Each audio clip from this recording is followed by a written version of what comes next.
পুরো নিয়োগ দুর্নীতি মামলায় ফের ইডি দপ্তরে হাজিরা দিলেন প্রাক্তন দমকল মন্ত্রী সুজিত বসু। আমরা দেখতে পাচ্ছি সুজিত বসু তিনি হয়রান হলেন, প্রথমবার ইডি দপ্তরে হাজিরা দিয়েছেন এবং তাকে নিয়ে আগে এবং তাকে আজকে যে দেওয়া আমরা দেখতে পাচ্ছি সুজিত বসু সেই ইডি দপ্তরে এসে হাজিরা দিয়েছেন। সুজিত দা আবার কেন? একবার তো জিজ্ঞাসাবাদ করেছে। আমরা দেখতে পাচ্ছি সুজিত বসু তিনি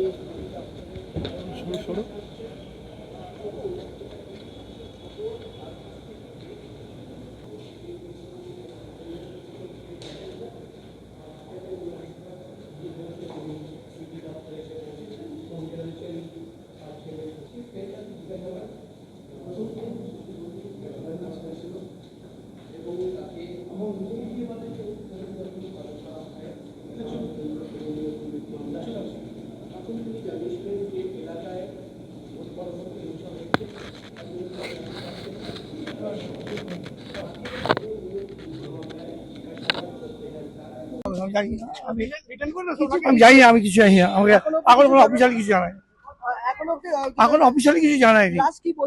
আমরা অফিসিয়ালি আমরা বাইরে ছিলাম, এখন কিছু বলেনি, ভিতরে চলছে।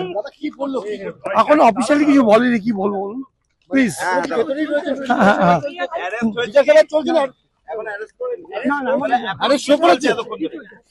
রেকর্ড করছে হয়তো,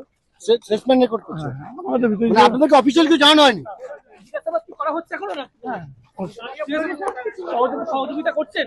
পুরোপুরি করছে, না করার কি।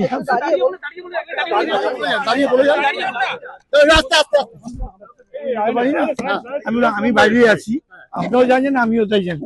এইটুকু আপনাকে বলতে উনি ভিতরে আছেন, স্টেটমেন্ট দিচ্ছেন। আমাকে অফিসিয়াল কিছু না বলে কি আমরা তো কাজ আছে, অফিসিয়ালি কোনো কমিউনিকেশন না আমার কাছে করেনি। আমি তো ভিতরে যাওয়ার ক্ষমতা নেই। ঠিক আছে, ঠিক আছে। অমলেশ স্যার।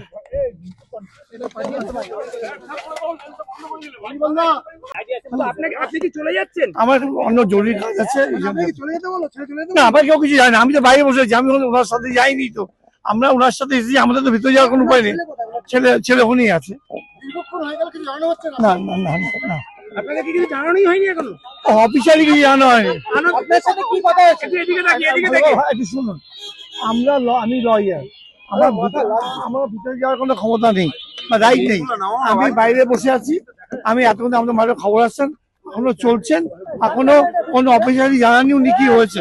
তখন জানাবে, আপনারা জানতে পারবেন। আমি তো অন্য ব্যক্তিগত কাজ আছে, আমি চলে যাচ্ছি।